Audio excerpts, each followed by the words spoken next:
morning. Welcome to the Friendly Moms Club podcast. I'm Jen. I'm Carly, and we're the new mom friends you didn't know you needed. Happy Mom Day, Jen. Happy Mom Day, Carly. It's a nice sunny day out. Yes. I realized when I was editing that I'm always like, it's a beautiful day. Yeah, you're just so happy. You like to start the day and do this. Yeah, and sometimes it's not a beautiful day, but today, what is going on here? The power of positive thinking, though. Like, if you say it's a beautiful day, maybe it'll be a beautiful day. Yeah, it is actually a beautiful day, though. It's sunny, it's hot, and you might be able to see a nice, I know, we're a little hot and sweaty over here. Glisten on us, but you know what? The good thing is that we both sweat a lot, so it's not like one of us is awkwardly too hot, because we both suffer from excessive sweating. It's really annoying when you're with people who don't sweat and you're like literally dripping in sweat doing nothing. Like, I know, at work I always sweat, and this one girl I work with, she, bless her, she does not sweat, and she's always like, oh, so sweaty, look at you. Like, oh my god, I am so sweaty. And it's the same for me at work. Don't worry, everyone. I look like I ran a marathon all the time. But then she'll always touch my back, and I'm like, well, don't touch it if it grosses you out. But it's just postpartum sweats. Like, you also get sweaty postpartum, so that's also a thing. And now we're hoping it like gets better eventually. Yeah, pregnancy sweats, and it's just hot. Like, it's I don't know, 30 today or something. Like, it's pretty hot. So it's not a crisp 10. Anyways, we digress from the weather to what we're actually here to talk about today, which is baby led weaning, or starting solids, kind of however you want to phrase it. We just say baby led weaning, but I guess it's a good thing to clarify. Right off the bat, that we are not like hardcore into this baby led weaning. Like, we follow a lot of the principles, but we don't follow everything they do. It can get quite culty, very extremist. Yeah, and like, we're not into that. Like, we have used utensils, we have used purees. Like, we've just kind of found we've taken the chunk of all the things that we really like from it and then incorporated it how it works in our family. So we're not here to say one way is better than the other. We're just going to talk about why we chose baby led weaning, why we chose to do what we did, what we found, and kind of what we found was actually helpful while we were starting this journey. And if you've already started purees, that's fine. Like, you started with cereal, right? The first couple times? Yeah, we started with like rice and oat cereal, and I did make a few purees at home, and we had started with those, and then I was like, okay, no, screw it. Yeah, and then like, it doesn't have to be like you must give chunks of food, or, you know, I mean, some people do believe that, like the extremists can be a lot, but for us, like, we just wanted to give our babies real food. And not that purees aren't real food, but like food that we eat.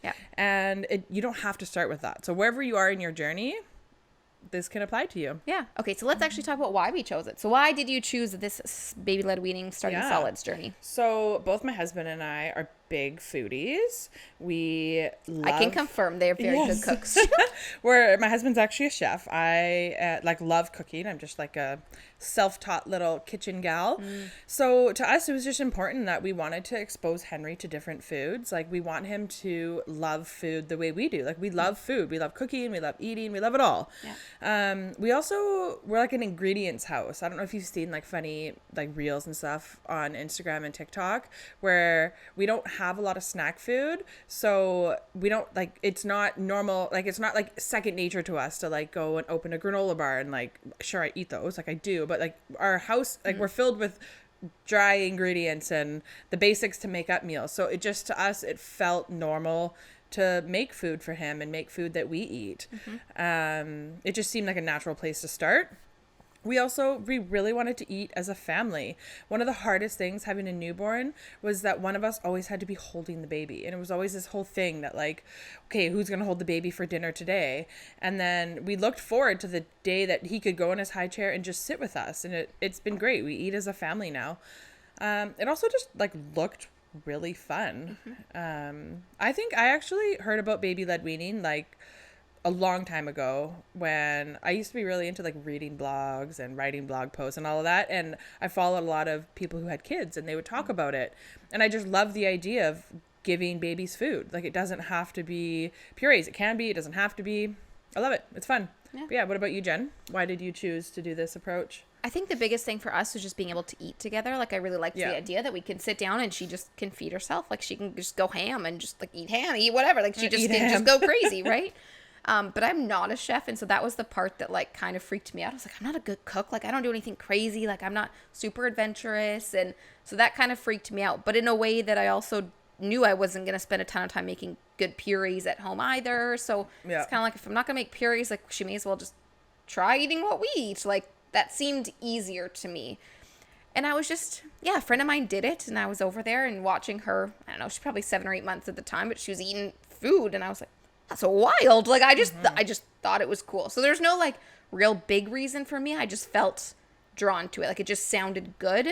And then as we started and I actually like did more research and learned more about it, I was like, okay, this is actually really cool. Like, I really liked kind of the thoughts behind it.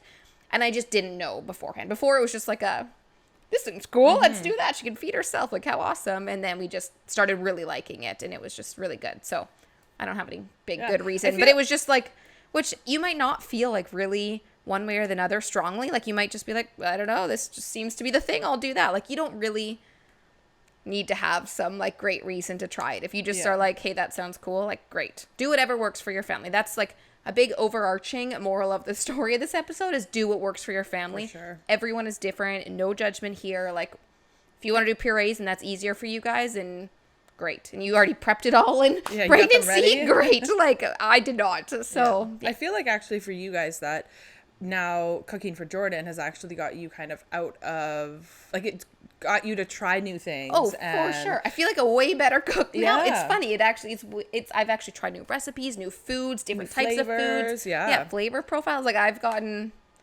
I'm not a chef, but you're doing great. You're doing really good. So it's been really fun. And baby food doesn't have to be complicated either. No. Like, food that they can eat, it actually, the more simple the better. Yes. Because they don't need fancy meals. They just, they kind of just need a variety of meals day to day. Like, right now I was saying that Jordan's favorite food at 10 months old is just steamed like mini potatoes. Like, she just loves them, and it's the easiest thing. There's no sauce. Like, for me, I'm like, needs to be a sauce with this, but she just loves like steamed, not even any butter, just steamed baby potatoes. Sounds great. So, yeah. I mean, you do love a good potato. I know. So. She comes by it honestly. Yeah. Okay, so let's go into some of the benefits. So when we actually did research, there's 2 major sites, and they have websites, but they also have Instagram accounts. So we both love following. And they are the Solid Starts and Feeding Littles. So we are going to link them in the bottom. I would definitely recommend reading about this. Like, don't just take our word for it. Read and do research. Look into it. They have so many different resources, downloadable like brochures you can read about. Super helpful. And then just their Instagram. They post a lot of really helpful information, stories. They do a lot of questions and answers, so people can ask them questions that they're curious about, and they get answers. And it's they bust a lot of common myths, and they also give you ideas, like different recipes and lots of free stuff. So it's not anything yet. Much free stuff. There are things you can pay for, but they have a lot of free resources that you don't have to pay for. Definitely. So it's a really good place to start. So a lot of the information we're going to be talking about for the benefits here is coming from those 2 sites. Yeah. So I just want to say Solid Starts has a website, they have an app, and then they also have their Instagram account. Yes. Oh, the app is also very good. And on the app and their website, they actually have a database where you can search foods, and it tells you allergy risks, choking risks, how to serve it. For different age groups. For different age groups, which was so helpful for starting, because you're like, oh, like this food, can they eat this? And you look it up and you're like, oh, yeah, it's actually recommended. And very helpful. And it shows you pictures of like how to cut it up even. Like, it's super helpful, and that's a free resource. And that's good for people who actually don't cook often, because if you don't know how to serve potatoes to yourself, like, how are you going to know how to serve it to baby? Yeah. And then another thing I really do like is that Solid Starts, I believe it's from 2 dietitians, and then Feeding Littles is a pediatric OT and a dietitian as well that specializes in children. So they actually, like, they have credentials. This is they their know wheelhouse. What they're talking like, about. Yes, they're not their just area of expertise. Moms saying this. Like, it's actually researched information. Definitely. So let's talk about some of the benefits. So some of the ones on the Solid Start site, they really talk about how baby-led weaning or even baby-led feeding. So essentially, actually, I think what we should say is the difference between traditional feeding and baby-led weaning or baby-led feeding is just that in baby-led weaning, you give the baby the food,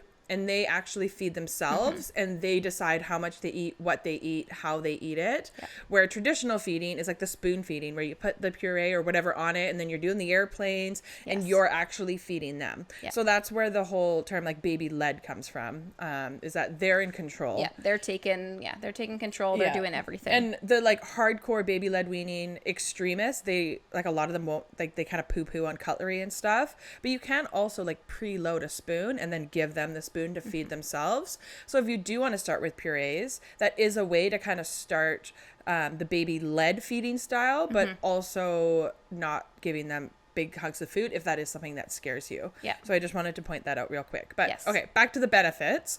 This is all from the Solid Starts website.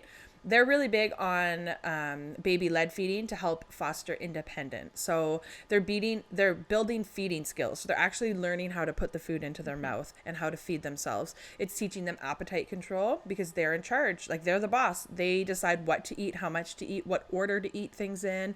If they want to like take bites, if they want to smush it and lick it, like, they're in control of how they eat and how much they eat. They're also building important oral motor skills. So they're learning how to bring food to their mouth. They're learning how to chew. They're learning about, it's called mouth mapping, where they're learning about how to move food around in their mouth and like where their palate is, where their tongue is, where their teeth are. They're learning to move big chunks of food out of their mouth if they take a really big bite. We should also say that you can start this even if they don't have teeth. Yes. Because teeth is like, babies are wild. They can get teeth at a very wide range of ages. Yeah. So they might not have teeth when you start this. I mean, Jordan already had, I think she had maybe even 6 by the time we started this. So she was an early tooth bloomer. Yeah. But we know lots of friends that didn't have any teeth. I can't remember what. Yeah, Henry had his bottom teeth, I think. Maybe not right when starting it, but... So, like, they don't need teeth is the whole point of this. Because they learn different skills. And the teeth are, like, right on the gums. Like, the gums are hard. So, like, you don't need teeth to eat a lot of these foods. They have to learn these skills. So they need to practice. Learning how to like move the food around in their mouth is huge. And then also a great benefit, which we both talked about, is family meals. Like, you actually get to sit and eat together. Yeah. I can't even tell you how great it is in the morning. Henry's so slow. He can take like 40 minutes to eat. And he kind of like plays a little awesome, and then plays. Yeah, I get to eat. I actually like put him in the high chair. And then I give him like a couple like puffs to get him started or a piece of fruit. And then I finish everything. And then I sit down and we eat together. And then he's still eating, playing around, smushing things around. So I get to sit there and I drink my coffee. And we're having it's like a little coffee date every single morning. It's fantastic. And then also getting to eat as a family, all of you. And then how fun is it to get to see your baby eating the foods that you eat? It's really fun. It's so fun. It brings me joy. Although sometimes I get sad if he doesn't like things that I love. And I'm just like, what? Like, he didn't like white rice with butter. I was like, dude, he was like, it was like stuck to his fingers and he was all mad. Rice is a tricky one for them, but he'll learn. Yeah. And then also another benefit is less expensive. You don't have to buy special baby food. You just give them what you're eating, and you often will serve it slightly differently and you won't add salt to it, but like the actual like foods you're eating, if you're having chicken, potatoes, and broccoli, they're going to eat chicken, potatoes, and broccoli, which is really cool and less expensive.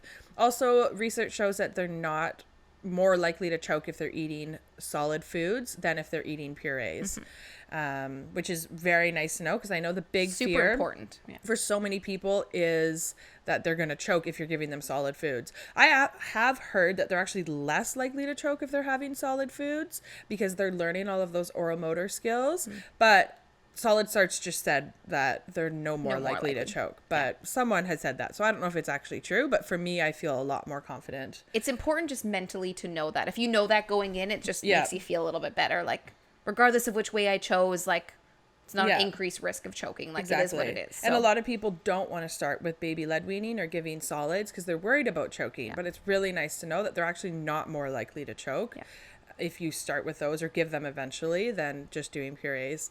And then another one, because you're actually fostering so much independence and you're exposing them to a variety of flavors and tastes and textures, they're actually less likely to become picky eaters. So this was a huge one for us. And like, I'm mentally preparing that Henry at some point will go through a chicken nugget phase. It seems like every kid does. He loves yogurt. So I'm like, okay, he can't just become like a yogurt guy. Yeah. I mean, he can if he needs to. That's fine. But it does help prevent picky eating, which is nice. So something that we did to kind of prepare was we actually went to Belly's. We talk about Belly's all the time, but we went to Belly's and there was a LC there, a lactation consultant, and she specializes in infant feeding. Yeah. So we did, it was 2-hour, just like little informal class with her, and we talked about it. And the biggest takeaway that I got, well, there's 2 things. So the biggest thing was about their gag reflex. Yeah. So all the information, I learned it in this class, but all the information I'm going to talk about is stuff that was on the Feeding Littles website, was that your gag reflex actually changes. So when they're born, their gag reflex reflex is about mid-tongue, so kind of in the middle of their mouth. Then as they get older, it moves back to its like final position, which is at the very posterior of the tongue, which is like the back of your throat there. Yeah. So if you actually start baby-led weaning when their gag reflex is still in the middle of their mouth, if they choke on food, they're choking in... Gag? If they start gagging or choking, but it's going to be in the middle of their mouth. Yeah. So they're not choking in a dangerous place. Like, they're not choking on food. They just kind of like... Yeah. Their gag reflex will go and they'll start doing but the choking and... I feel like now is a really good time to actually talk about the difference between choking and gagging. Okay. So choking is when food actually, instead of going down the food tube, so the esophagus, it actually goes down into the trachea, which is the tube that goes to your lungs. So true choking is when food actually goes into that and causes an obstruction. So meaning air is either only partially coming in or out or fully obstructing it, so no air coming in or out. And an important thing to know is that choking is actually silent, or there could be little like little noises if it's partial, but true choking, like an actual choke, is when it's obstructing air from going in and out. Yeah, so that's not what I mean. No, what you mean is gagging, and that's when they're coughing. It's loud. So I think there's something like red and loud, red something, and they're okay, but like blue and silent, like you need to help them. Yes. We'll figure out what it is and put it down below. So if they get red, they're coughing, that's gagging. So that's actually when it's like in their gag reflex. So like to us, like normal people, we always say, oh, like, I choked on that, but you didn't actually choke on it because it wasn't in your airway.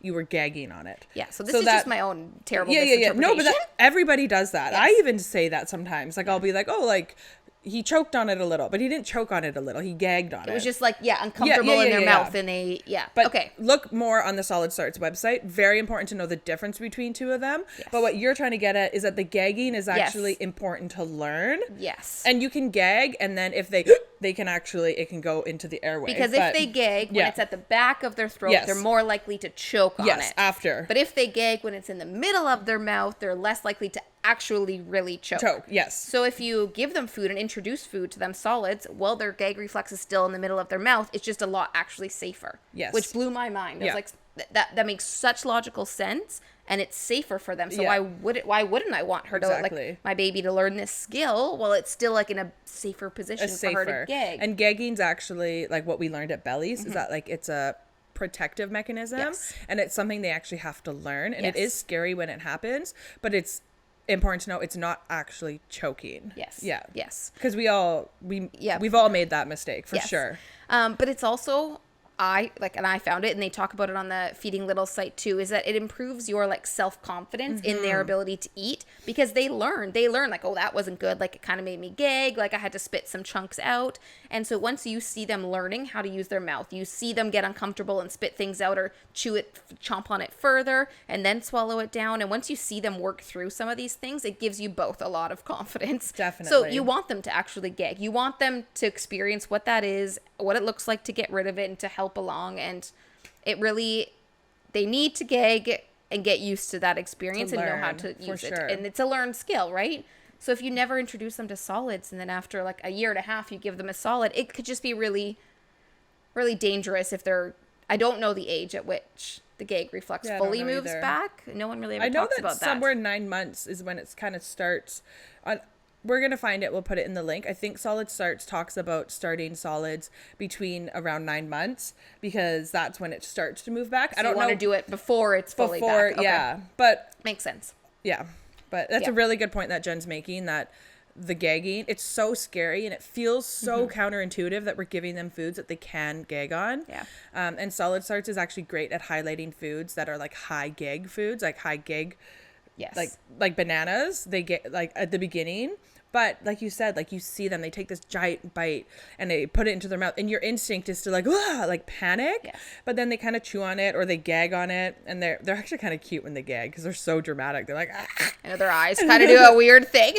Like Jordan blinks a lot. Yeah. And her face gets all It's and then funny. They usually spit it out. And another thing that we learned at the Bellies talk from the lactation consultant Tracy, we'll link her below as well, is that if they're gagging on something and you panic and you're like, and then what that causes them to do is, and then where does the food go? It actually goes back in, and they can choke on it. So that's even like another reason that if they gag farther up, yes, there's a lot more space available for the food to move around. Yes. It's like a good learning experience for both of you. Everybody, for them to learn how to deal with it, and then for you to learn also how not to react until you need to react. Because a lot of times, like when babies fall, you shouldn't actually react, because a lot of times if they fall, they're fine. And they're learning. But if you freak out, then they start crying, right? Sure. So it's a similar concept in that with gagging. If you freak out, then they're going to freak out. And you want them to get confidence in their eating. So it's really important for them to learn and for you to kind of try to remain calm, right? Keep your cool as you're sitting there and watching them freak out. But until they actually start, it's silence. You have to actually watch them while they eat, which is an important thing to remember. You can't turn your back and go do other things, because if they choke, you're not going to hear it, most likely. You're not going to hear anything. Yeah. So always be watching them. But you both need to learn how to remain calm until you actually need to step in. Definitely. One of the stories that always stuck out to me, too, about the Bellies class was that she talked about going for a meal with friends of theirs and their kid who was about the same age. And I don't remember the age. I think it was just under a year old. And it was a fancy meal, wasn't it? And so she's like, we finally went out to like a fancy brunch both these two couples and the two kids. And she said our food all got there. And she said it was great because our child, we did baby led weaning. They could feed themselves. Me and my husband ate our meals while it was still warm. She's like, but our friends, they had to take turns, like cutting up different pieces, spoon feeding different things. They brought their own food for their baby. And she's like, by the time they each actually got to finishing their meals, it was cold and they couldn't actually enjoy that experience. Rushing to eat it. And then it was hard to socialize for them when they're so focused on their baby. They couldn't actually have a conversation with the other couple. And I was like, that's a very interesting point. Like, I just really liked this idea that we could actually go out. And I've noticed it since now. Like, we go out and my parents will be over. And Jordan loves just sitting in the high chair eating. My husband and I can both eat. Like, while the food's still warm. And it's just, I don't know. It's so much fun. It is fun. So it was just an interesting story she told that stuck with me. I was like, I like this. I like that idea. I want that. Like, this all works for me. So I didn't even really think about that until she said that, and then I was like, I want that. Yes, sign me up. Yes. Yeah. So Jen, why don't you tell us a little bit about your experience? We've kind of talked a little bit, but kind of highlight what happened. It was actually a lot easier than I expected. I kind of thought I'd freak out a lot more, but Jordan was like a champ. She figured it out quite quickly. We had no actual like choking incidences and just a few gagging things in the beginning, and then after that, like, she just did really well. And so my confidence grew immediately. Like, within the first couple weeks of doing this, I was like, okay, this is great. I'm sold. Yeah. This is the best thing. She was good at it. I was really calm about it, and it just went really well. So it was easier than There's a blue jay outside. Oh, fancy. That's so unusual. Sorry. We're going to keep that in there because that's important. Okay. Okay. So I found that it was just easier than I expected. I thought I would be more worried, but once you see them eating a few times, it's good. It sounds so much scarier than it actually is. Yes. I gained so much confidence within the first week or two that it was just, my worry was eased away, and it was just became really fun. She actually got to try tons of new foods and spices and encouraged me to cook with new foods and new spices. So it's kind of fun to see her trying different flavors and like lemon and lime. And like, it's just fun, which is a big overarching theme of this too. Definitely. Is that it's important to have fun with it. And it was awesome seeing it. And my husband loved it. And you got to eat a lot more fun food too. Yes, which is true. Gets you out of food ruts. However, the one thing I have to say that the downfall is that it is very messy, because like, we'd give her soups that we would take a immersion blender and blend it a bit more so that it wasn't too chunky, because soups, and like, she can't use a spoon herself, and so she would just use her hands. So we wanted it to all be like pieces she could easily grab. So she got soup one day and she loved it. She probably had like 2 little bowls of soup, but soup, and just like, she just all in her hands, and it was down her face and like all over her, all over the high chair, like dripping off the sides, but she loved it, like the biggest smile on her face the whole time. And so we just kept giving her more, and she just kept eating more, but it was just like cringeworthy how messy it is. Painful. You have to just really let go of the clean thing. And I know you were a clean freak, so for you, I'm sure this was much more difficult, but even for me, I was like, this is, okay, breathe through it, Jen. Like, it's okay. Like, she needs to learn. And part of the learning is the sensory aspect of it. Like, they get to feel all these different like textures and like warmth. Some are warm, some are cold. So like all different types of heat levels. I've read somewhere too that like when they feel the food, they know like, okay, like is this going to be like a hard bite or is this going to be a soft bite? Like they learn, feeling right? it with their hands, they learn like what kind of bite they have to take, which we know that. We know if we're biting into a banana or an apple, like we're going to do different things with our mouth. You don't think of that as a skill, but it is. Like you're not going to bite a banana the way you bite an apple. Yes. But they talk about sensory and like, oh, get your babies all these buckets filled with sand and different textured things they can feel with.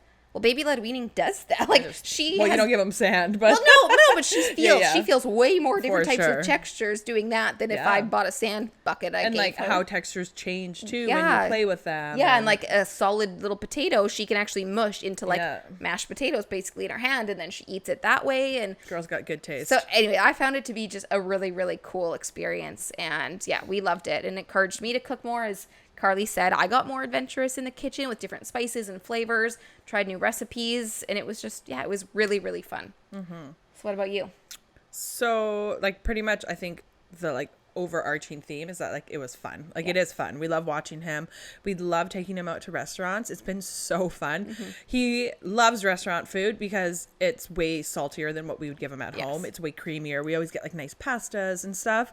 But I've had meals with him and friends, with meals with us, and he just sits there in his little high chair and he's having the best time. And we love that because instead of like being worried about him at a restaurant, he's having fun. Instead of crying and screaming because he's bored, like he's eating. And, you know, I'm sure as he gets older, they'll be crying and screaming while we wait for the food, but that's what puffs are for. Yes. Keep them entertained. Yeah. Like Jen said, the main thing for me is that it is still so messy and like painful because I like things to be neat and tidy. I'm kind of a person that I like to clean up while I'm cooking, and when I sit down to eat, I like most of the cleaning to be done already. My husband's the opposite. He's like, I eat food when it's hot, like I'll clean later. And he's just like a little bit of a tornado in the kitchen. Very opposites. We're learning to meet in the middle.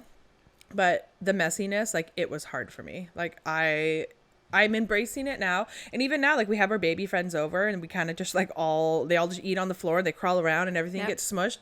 But you learn how to clean it efficiently. And you also learn like the extra stuff in your house, just get rid of it because it's gonna get food smears on it. Just gonna get food on it. Like Jordan does this sometimes too. So I'm like, how did I get food there on that? Like, it gets everywhere. Henry likes to throw things and they splatter everywhere. Yes. But you know, you figure it out. You find a way. Yeah. And the main thing for us is that I wasn't particularly scared of starting foods. Like I was nervous because like it's a whole new experience. But he gagged a few times. Or like took giant chunks of food and I was like, oh, like silent and quiet, like, and then you watch him and they take a bite, they move it around and they'll often like and just like spit it out, and you can do things like mirroring it to them. So like if the food's in their mouth, like you actually put it in your mouth and you go and you like spit it out and you show them. And it actually did work once where he took like a giant bite of chicken and he thought it was hilarious when he shoves food in his mouth and he just smiles, then he goes and like shows you. But we were ready for dinner to be done. He wasn't eating it. It was just in his mouth. Yeah. So my husband puts him in and like showed him how to spit it out, and then he did spit it out. So it really, like, you get confidence in like yourself and them when they do that, when they gag, when they take a big bite, when they spit it out, and you realize this is okay and this is important because they need to learn this. It's a skill. So when you see them actually learning and being able to do it, it's very relieving. And then it also reassured me like, okay, this is working for us. Yes. And there are like, we have seen like no shade at all to these parents, but some parents out and about that are so nervous about their babies eating. And I get it. It's scary. Everybody has their thing that they're really nervous about as a parent. But it's really hard because like it's something that you're scared of. You don't want to pass that on to your kid. You don't want them to like fear mealtime because you're sitting there and like or like not. Yes. Yeah. So it's just something. It's hard. And if that is where you are, then it's something to definitely consider, like reaching out for help to help yourself feel more comfortable. And maybe you do work with an OT or a dietitian or somebody to help guide you through this process. Just something we wanted to say. Like I don't know if you want to add to that. Yeah, I was just going to kind of go into the next part is the 5 things that actually made starting solids easier for us. And the first one that I'll talk about is doing an infant choking and CPR class. Definitely. Now, Karlee didn't do it, but we set one up with our friend group with the moms that wanted to do it. But because I learned it at work. You had the training at work already. And my work, like we did it for like, I don't know, it was like 10 minutes of the class, like our first aid class we had. It was so minimal. I was like, I'm not actually prepared with that 10 minutes we had. So some of the spouses and some of like our mom friend, we all set it up, and there's a company that will come out to your house and you just need someone to volunteer their house.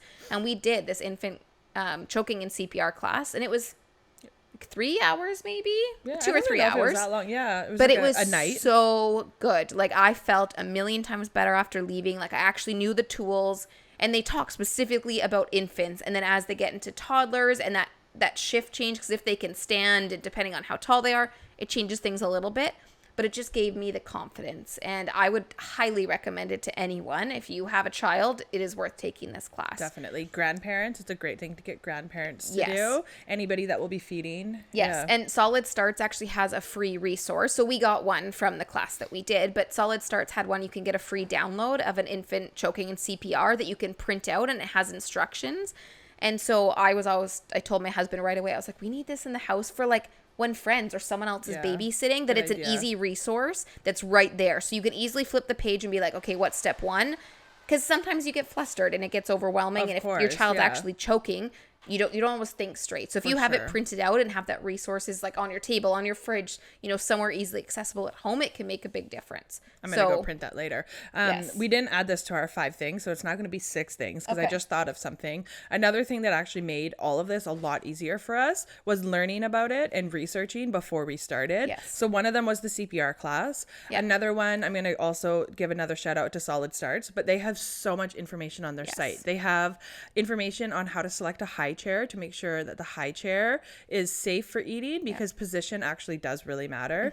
They also talk about the difference between choking and gagging. They also talk about how to create a safe eating environment. I'm sure they have posts on like common choking hazards and foods to avoid before certain ages. But the more you can read, educate yourself, and empower yourself with that information, so that when you're feeding them, you're feeding them something safe. And if they're in a safe place, in a safe high chair with safe foods, the risk of choking is so much lower. It's actually like we really should have added this. I don't know why we didn't think of that, but yes, this is a very really good low point. So do what you need to do to feel safe, or to prepare so that that what you're doing is safe. And I think that actually would really help for those parents who are so nervous about doing it. So that'll be number 2. So this is going to be 6 things, because we did do that. We went to the Bellies chat. We did a lot. And we made our partners read it. So we got our partners involved too, which let's go on to number 3, which is being on the same page as your partner.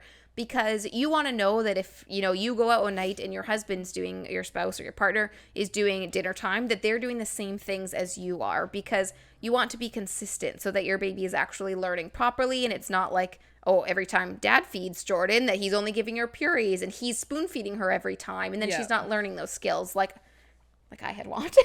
Not that my way matters, but you want to be on the same page. But you had done the research, then you shared that with him. You want to be on the same page. Like, yes, this is the type of feeding we want to do. These are kind of the ground rules that we're going to follow. Like, the odd time I do give Jordan a spoon of something and feed it to her if I didn't think she's been eating, or, I don't follow it perfectly. We're not extremists. Yeah. But for us and our family, my husband and I are on the same page. And so I know we're both doing the same things all the time. And it made it easier knowing we both know what to do if choking happens. We both know not to freak out and to wait and see if we actually need to intervene. Because if you are doing it together, so some of those scarier foods, if you're both on the same page, you're both prepared, it just it takes the stress level down a bit. And then doing those scary foods and starting this process with a support person there makes a big difference. Definitely. I mean, we did allergen testing together, like with our mom friends. We'd all come to Karlee's after class, and we would introduce, peanut butter sometimes, and do it all together so that if someone had a bad reaction, like there's more of us who all knew what to do, and it just helped kind of ease the stress about it. So being on the same page as your partner and having a good support system and friends that can help you through it is Definitely is good. And we also share resources too and ideas. And I shared the PDF for the infant choking and CPR, so you can go back and find that, because I'm gonna print that today. Yeah, that's actually so helpful to have. I'm gonna print extra copies for the grandparents as well. Yes, it's good. And just be like, I gift this to you. Yes, put it on your fridge, please. Definitely. Yeah. And then another thing that made starting solids much easier is having like the gear. So you don't need a lot. The main one for us actually is we both love the IKEA high chair. Yeah. And the reason we love it is because it's wipeable and then it's also safe. So we have the high chair with an added footrest. You'll read on Solid Starts why they recommend the footrest, but it's so much easier to clean because like we said, baby led weaning is so messy. Plastic, find one that's plastic. And it's also the most affordable. I think it's $30 in Canada. Yes. Where a lot of these high chairs, they're so expensive. Hundreds of dollars. Yeah. And fabric. So we have a fabric one as well. We have 2 that were gifted to us, like hand-me-downs. And if you're gonna do baby led weaning, it gets so messy. You'd have to wipe it and then throw it in the wash every like day or 2. Like it would just be so excessive. That sounds so like we my also nightmare. learned kind of the hard way that we're like, wow, this IKEA one is much easier to wipe down. So it's a game changer to just have that like plastic everything surface that you can. Some people actually put it in the shower and hose it off on. We take ours outside and hose it down. Yeah, like if it's really messy, it's just so you much can also easier. take the legs off and put it in the dishwasher. Oh yeah. And I was like, that makes sense. Yeah, that would give it a real good clean. We need to do that soon. Yeah. And then also like having the gear. So I really like the silicone bibs, and that's because Henry drops a lot, and they're the ones with like that little scoopy at the bottom. Yeah. He'll drop stuff and then he'll go like reaching in and shopping for things. It's very cute. So instead of it falling on the floor or on his lap, it falls into his bib. Yeah. I liked the flat spoons because we'll give him like spoonable foods and we'll just load it up and give it to him. So the ones that have like the little like the regular spoon, the food would get stuck in it, and then if he threw it, that food would go flying. So you can get these funny little flat ones with like little like snowflakes and stuff in them. And the idea is that when they do eat independently, there's no direction to the spoon, so they just dip and eat. They can literally just put it straight in and out, and they're gonna get stuff on their spoon. But I liked it for loading foods like yogurt and stuff like that, and I'll dip it in, and then he usually gets most of it off, so if he does throw it, it doesn't make as much of a mess, because it was like these little like landmines going off with these like big hunks of yogurt across the house. It was very painful. And then also the suction dishes. Jen has a really great one. What company is it? Do you remember? Saturday Twice. And it has a little lid on it. Yeah. So it suctions on. First of all, the suction is important because they will throw things. Yes. So if you just put a bowl that's like not suction, like free floating, they'll just chuck it off the high chair, most likely. So we found the suction ones really, and you can buy bowls that are suction, plates, whatever you want. But then these suction ones, the ones that I have, actually have a lid on it, because babies, you never know if they're going to eat a lot, they're not going to eat a lot. They might finish it and get a second helping, but sometimes it's just unpredictable. But you want to save all of those scraps, add up to a meal. Like you don't want to throw that all out just because they only had 2 bites of something. You can cut off the end, keep it like.